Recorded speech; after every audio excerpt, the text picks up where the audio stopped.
I never wanted this. You took everything from me. I did what I had to do. Don't pretend you didn't see it coming. The first rays of the morning sun spilled gently through the sheer curtains, painting Ayesha's small bedroom in shades of gold and amber. The distant crow of a rooster mingled with the soft rustling of leaves outside, creating a melody that was familiar, comforting, almost like a lullaby she had grown up with. Ayesha stretched, letting out a quiet yawn, and glanced at the clock, 6:45 a.m. The village outside was slowly waking, the faint chatter of neighbors, the clinking of utensils from the kitchens below, and the rhythmic sound of water being drawn from the well all formed a subtle symphony of morning life. She swung her legs off the bed, her bare feet touching the cool wooden floor, and walked to the window. There, she spotted Zara in the courtyard, gathering flowers for breakfast. Zara's curly black hair bounced with each movement, catching the sunlight like a halo. She wore a bright African-patterned dress that Ayesha secretly thought suited her perfectly, a mix of bold colors that somehow made the morning feel warmer. Ayesha smiled, feeling the usual pang of affection for her stepsister. They had shared so many small moments, laughing over spilled tea, chasing the chickens away from the garden, even arguing over who got the last slice of mango. "Good morning, Zara," Ayesha called softly, leaning out the window. Zara looked up and returned a polite smile, though her eyes flickered away quickly, avoiding Ayesha's gaze. "Morning," she said, voice light but distant, almost rehearsed. Ayesha noticed it immediately, the tiny crease between her sister's brows, the way she rearranged the flowers before placing them in the clay vase on the kitchen counter. Something felt off, though she couldn't yet name it. Perhaps it was nothing, just another sleepy morning, another ordinary day. Still, a small knot of unease twisted in her stomach. Downstairs, the aroma of fresh bread and simmering chai drifted up, wrapping Ayesha in the comfort of home. Their parents moved about the kitchen, exchanging gentle morning greetings, oblivious to the subtle tension hovering between the two sisters. Ayesha took a deep breath, feeling the calm of the morning and the warmth of family, but the quiet unease lingered, like the calm before a storm. As she brushed her hair and prepared for the day, Ayesha's mind wandered, a faint whisper of curiosity tugging at her. Zara seemed different lately, a little distant, a little more guarded. She shook her head, forcing herself to focus on the present. Today would be like any other day, she told herself. Or so she hoped. And as the sun climbed higher, spilling light across the courtyard, the camera lingers on Zara's face, her smile slightly forced, hinting at secrets yet to be revealed. The morning, peaceful as it seemed, held the first threads of tension that would unravel in ways Ayesha could never have expected. The morning had settled into a gentle rhythm, with the chirping of sparrows and the soft hum of village life drifting through the open windows. Ayesha sat cross-legged on the veranda, notebook in hand, pretending to sketch the bougainvillea climbing over the fence, but her eyes kept drifting to Zara. Zara was perched on the edge of the courtyard wall, her phone clutched tightly in one hand. Every so often, she would glance around as if checking to make sure no one was watching before lowering her voice to whisper into the receiver. Ayesha's brow furrowed. She had seen Zara behave this way before, but something about the urgency in her whispers felt different, more secretive, almost guilty. Curiosity tugged at Ayesha, and she leaned a little closer, squinting through the morning haze. She noticed Zara suddenly tuck the phone under her dress and glance toward the kitchen. The excuse she gave as she walked past Ayesha was casual, almost too casual, just talking to an old friend, Zara said lightly, though the tone didn't match the sparkle in her eyes she usually wore when speaking to her friends. Ayesha nodded slowly, pretending to be absorbed in her sketch, but her mind raced. There had been other small things lately, Zara lingering at the window when Ayesha received messages from her friends, a quick smile that vanished too fast when Ayesha approached, and the way she often excused herself at odd moments without explanation. Later, in the garden, Ayesha saw Zara picking up a tiny clay figurine and holding it close, almost protectively, before slipping it under her sleeve when she thought no one was looking. Ayesha's heart sank slightly. What was she hiding? Why all these little acts of secrecy? Zara caught Ayesha staring and raised an eyebrow, offering a fleeting, seemingly innocent smile. "Hey, what are you staring at?" she asked, though her tone didn't carry the warmth it once did. Nothing, just enjoying the morning, Ayesha replied, keeping her voice steady. But a whisper of doubt colored every word. As Zara walked back toward the house, Ayesha felt a shiver of unease. The peaceful rhythm of their mornings had begun to feel fragile, like a thin glass waiting for a nudge to shatter. Small signs, she realized, could be the beginnings of something much bigger, something that might change everything between them. The sun climbed higher, casting long shadows across the courtyard, and Ayesha's mind kept replaying each subtle gesture, each half-hidden secret. She knew that today, or very soon, the invisible threads of jealousy and secrecy would begin to unravel, and she would have to face the truth behind Zara's behavior. The truth didn't arrive loudly. It crept in quietly, wrapped in whispers and sideways glances. Ayesha first felt it at school, the moment she stepped into the dusty courtyard and conversations seemed to pause just a second too long. Girls who usually greeted her with smiles now leaned closer to each other, murmuring behind cupped hands. A boy she had known since childhood avoided her eyes altogether. Even the air felt heavier, as if the village itself was holding its breath. By lunchtime, the whispers had sharpened into something unmistakable. "Is it true?" one girl asked another, not bothering to lower her voice. "I heard it came from someone close to her," the other replied. Ayesha's chest tightened. Close to her, her hands trembled as she pulled out her phone, scrolling through messages she hadn't noticed earlier. One text stood out, from a friend she trusted. "Zara told everyone you lied about the scholarship. She said you manipulated the teachers." The world tilted. Ayesha reread the message again and again, hoping she had misunderstood, hoping there was some mistake. Zara. Her stepsister. The same girl she shared breakfast with every morning.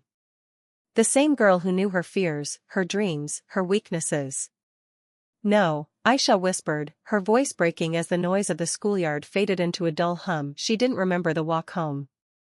Her feet moved on their own along the familiar dirt road, past neem trees and mud-brick houses, past neighbors who watched her with curious eyes. By the time she reached the courtyard, her heart was pounding so hard it hurt. Zara was there, sitting on the steps, phone in hand. Laughing. The sound snapped something inside Ayesha. "Why?" The word tore out of her before she could stop it. Zara looked up, startled. "Why what?" Ayesha stepped closer, her hands clenched at her sides. "Why would you tell them those things about me? Why would you lie?" For a moment, Zara said nothing. Her smile faded, replaced by something cold, something guarded. "I didn't lie," she said finally, standing up. "I just told them what I heard." "You heard it from me," Ayesha shot back, tears blurring her vision. "In confidence. You promised." Silence fell between them, thick and suffocating. Zara's eyes flickered away. "Maybe you shouldn't have trusted me so easily." The words hit harder than any slap ever could. Ayesha felt anger surge through her grief, hot and uncontrollable. "I treated you like my own sister," she said, her voice shaking. "And this is what you do to me?" Zara said nothing. She just turned and walked inside, leaving Ayesha standing alone in the courtyard, surrounded by the echoes of betrayal. As the sun dipped lower, casting long shadows across the ground, Ayesha realized something painful and irreversible had begun. This wasn't just gossip anymore. This was a fracture, one that would demand answers. And she wasn't done asking questions. The house felt different that evening, smaller, tighter, as if the walls themselves were listening. Ayesha stood outside Zara's room, her hand hovering in the air before finally knocking. Once. Twice. No answer. She pushed the door open. Zara sat on the edge of her bed, the single bulb above her casting harsh shadows across her face. Her phone lay face down beside her, silent now, like it had already said enough. The window behind her was open, letting in the smell of wet earth and the distant sound of evening prayers echoing through the village. "We need to talk," Ayesha said, her voice low but firm. Zara didn't look up. "I don't think there's anything left to say." Ayesha stepped inside, closing the door behind her. The click of the latch sounded louder than it should have. You ruined my name, she said, each word carefully controlled. Do you even understand what you've done? That finally made Zara look up. Her eyes flashed, not with guilt, but with something darker.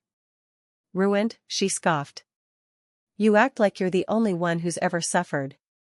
Ayesha felt her breath catch. This isn't about suffering. It's about trust. You were my sister. Zara stood abruptly, pacing the small room. Your sister, she repeated bitterly. That's easy for you to say. You were always the perfect one. Teachers praising you. Neighbors comparing me to you. Why can't you be like Ayesha?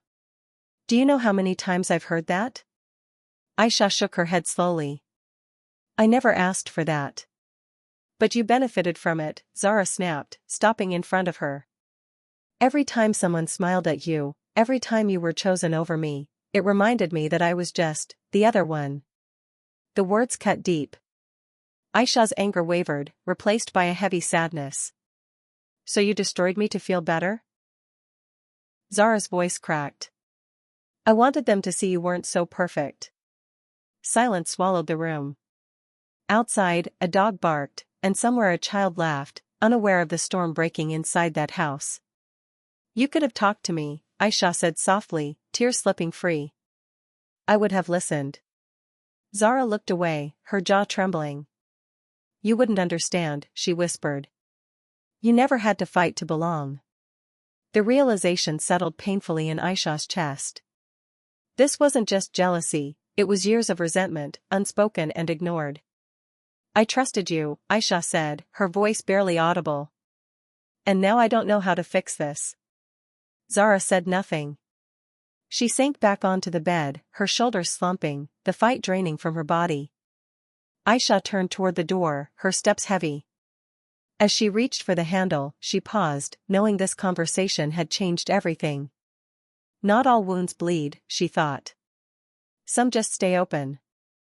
Night settled over the village like a heavy blanket, muting the usual sounds of laughter and movement. Ayesha sat alone on the rooftop, her knees pulled to her chest, staring up at a sky scattered with quiet stars. The cool breeze carried the scent of damp soil and wood smoke, brushing against her face as if the night itself was trying to comfort her. Below, the house slept. The faint glow of a lantern flickered through a window, and somewhere inside, Zara turned in her bed, close, yet impossibly far. Ayesha closed her eyes, replaying every moment they had shared. The first day Zara came into their lives, nervous and unsure. The awkward smiles. The slow, careful building of trust. She had tried so hard to make Zara feel welcome, to make her feel like she belonged. And now, that same bond felt like a fragile thread that had snapped without warning. Was it all a lie?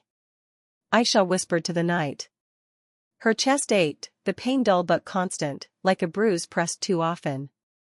Betrayal didn't just hurt, it confused. She couldn't understand how someone who knew her heart could use it against her. The rumors replayed in her mind, each whispered word scraping against her dignity. She wiped her cheeks with the edge of her dupatta, annoyed at herself for crying. Be strong, she murmured, though the words felt hollow. Forgiveness tugged at her thoughts, heavy and complicated. She had been taught that family was everything, that blood, or even the promise of it, should be protected at all costs. But where did protection end and self-respect begin? Could she forgive someone who had tried to tear her apart, even if that someone was her sister? The village mosque's call echoed softly in the distance, grounding her in the moment. Life continued, indifferent to her pain. Ayesha exhaled slowly, realizing something painful but necessary. Loving someone didn't mean allowing them to hurt you. I can't pretend anymore, she said quietly. She thought of the way Zara had looked away during their confrontation, not proud, but wounded. That image stayed with her. Maybe Zara was hurting too. Maybe this betrayal had roots deeper than jealousy. The thought didn't erase the pain, but it softened its edges. Ayesha stood, wrapping her shawl tighter around her shoulders. Tomorrow, she would need answers, real ones. She couldn't heal in silence, and she couldn't move forward with half-truths lingering between them. As she descended the stairs, the weight in her chest remained, but beneath it was something new, resolve. The pain was still there. But so was the strength to face what came next. Morning arrived quietly, as if unsure whether it was welcome. Pale sunlight slipped into the courtyard, illuminating dust motes floating in the air. Ayesha sat at the dining table, absently stirring her tea, her thoughts heavy from the night before. She hadn't slept much. Every time she closed her eyes, Zara's words echoed back at her, sharp, defensive, wounded. A soft voice broke the silence. Ayesha. She looked up to see her mother standing near the doorway, concern etched deep into her face. Beta, can you come with me for a moment? They stepped into the back room, where the walls were lined with old trunks and folded blankets. Zara was already there, sitting stiffly on a low stool, her hands clasped together so tightly her knuckles had turned white. She didn't look up. There's something you both need to hear, their mother said gently. She held out a phone. I was cleaning yesterday and found this in the sitting room, she continued. It's a recording. Zara didn't know it saved automatically. Ayesha's heart skipped. She glanced at Zara, whose face had gone pale. The recording played. A familiar voice filled the room, one of Zara's school friends. If you don't say it first, they'll think it's you. Everyone already believes Ayesha gets special treatment. Just tell them what you told me. Protect yourself. There was a pause. Then Zara's voice, quieter, uncertain. But what if it hurts her? She'll be fine, the other girl replied. People always forgive the favorite one. The recording ended. Silence crashed down like thunder. Ayesha felt the anger she'd been carrying falter, replaced by shock. This wasn't the calculated cruelty she had imagined. It was fear. Pressure. A desperate attempt to protect herself. Zara finally looked up, tears spilling freely now. They kept saying everyone already hated me, she said, her voice trembling. That if I didn't say something first, they'd blame me for everything. I didn't think it would spread so fast. Ayesha swallowed hard. So you chose me, she whispered. Zara shook her head violently. I chose survival. I was tired of being compared to you. I felt invisible. Their mother sighed softly, eyes glistening. Hurt people make hurtful choices, she said. But that doesn't make the pain disappear. Ayesha stepped back, needing space to breathe. The truth didn't erase the damage, but it changed its shape. This wasn't just betrayal, it was a collision of insecurity and fear. As she met Zara's tearful gaze, Ayesha realized something crucial. Understanding didn't mean excusing, but it did open the door to healing. And that door, once closed, now stood just slightly ajar. The afternoon sun leaned low over the village, bathing the courtyard in a soft amber glow. Ayesha stood near the old neem tree, watching its leaves sway gently in the warm breeze. Everything looked the same as it always had, yet something inside her had shifted. The anger she carried no longer burned, it weighed. Footsteps approached quietly. Zara stopped a few steps away, hesitant, as if afraid one wrong word might reopen the wounds between them. Her eyes were swollen from crying, her shoulders slumped beneath the weight of regret. I didn't know how to face you, Zara said at last, her voice barely above a whisper. Ayesha turned to her. For a moment, neither spoke. The air between them felt fragile, stretched thin by everything that had been said, and everything that hadn't. I heard the recording, Ayesha said gently. I know why you did it. Zara's breath hitched. That doesn't make it right, she replied quickly. I hurt you. I chose my fear over you. Ayesha nodded. You did. She paused, choosing her words carefully. And it broke something in me. I won't pretend it didn't. Zara's eyes filled again. I don't expect forgiveness, she said. I don't want to lose you completely. The honesty in her voice softened Ayesha's chest. She remembered the nights they had stayed up talking, the shared jokes, the quiet understanding that once existed between them. Forgiveness isn't forgetting, Ayesha said slowly. And it isn't fixing everything overnight. She stepped closer. But I don't want to live carrying this anger. It's hurting me too. Zara looked up, hope flickering through her tears. So, what does that mean? It means, Ayesha replied, we start again, but differently. With boundaries. With truth. Zara nodded eagerly. I'll do anything, she said. I'll tell everyone the truth. I'll take responsibility. That's where healing begins, Ayesha said. They stood together in silence as the call of evening birds echoed across the fields. The tension between them hadn't vanished, but it had softened, reshaped into something cautious and real. As Zara reached out and gently held Ayesha's hand, it wasn't like before. It wasn't effortless. But it was honest. And sometimes, Ayesha realized, forgiveness wasn't about restoring the past, it was about choosing a future where pain didn't have the final word.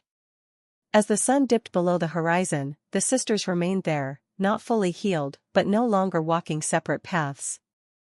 The next step would be living with what they'd learned. Together, or not at all.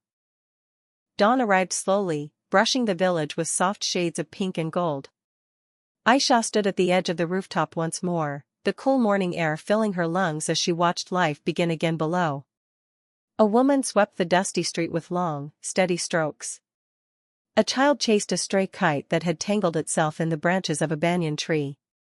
The world hadn't paused for her pain, and somehow, that felt comforting. Somewhere inside the house, Zara was awake too. Ayesha could hear the faint clink of cups in the kitchen, the familiar rhythm of morning returning. Not long ago, that sound would have meant everything was simple. Now, it meant something else, something earned.